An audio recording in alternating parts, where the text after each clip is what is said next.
Hi guys, today we make a theory video, and in this video we'll talk about the physical transformation and the chemical reaction. And speaking about the chemical reaction, we'll talk about the rules that govern them. Okay. Moreover, we are going to talk about the elements, compound and ions. Matter can undertake two types of reaction, which are very different between them. We speak about the physical transformation when matter changes its aggregation status without changing its own nature of composition. Let's remember that matter has three different aggregation states: solid, liquid and gas. There are some phase transitions like fusion, evaporation, condensation, solidification, sublimation and frosting. We have a chemical transformation when matter undergoes a radical change, altering its nature, its composition and its chemical behavior. An example of physical reaction are the sublimation of iodine, the boiling of water and the fusion of iron. An example of a chemical transformation is the oxidation of iron, the combustion of petroleum in a car and the cooking of an egg. We can distinguish the two transformations remembering that in the chemical one, changing its nature produces odors, colors, or it assumes a different appearance from the original one. The chemical transformations are all particular types of process which are defined chemical reactions. Chemical reactions are all characterized by the fact that particular substances, called reagent, at the end of the process they are transformed in different kinds of substances, called products. The first important relation that we can establish about this reaction is the law of conservation of masses, made by Lavoisier.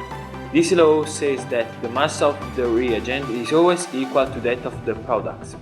If we burn 10 kilos of carbon with 27 kilos of oxygen, we will produce exactly 37 kilos of carbon dioxide, according to the reaction. We can see another law, called of definite proportions. According to it, the carbon and oxygen combine according to precise and constant combinations.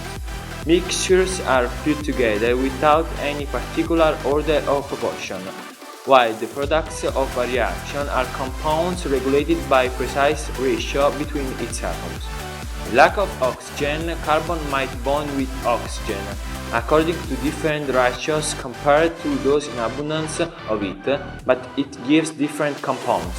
In this case, the resulting product of the reaction from a different combination of oxygen is carbon monoxide, and this concept is defined as multiple proportions. In reaction, many molecules, ions, compounds and elements are involved. Elements are simple substances which cannot be reduced into simpler substances or not with physical, not with chemical transformation. The elements bond to each other and form compounds or molecules. Elements are two or more atoms of the same or different type, for covalent bonds, where the electrons that form bonds are put together between the two atoms. Compounds are two or more different elements which form covalent or ionic bonds, where electrons are transferred from one to other atom. Ions are one element or a set of elements bound together which have gained or lost electrons.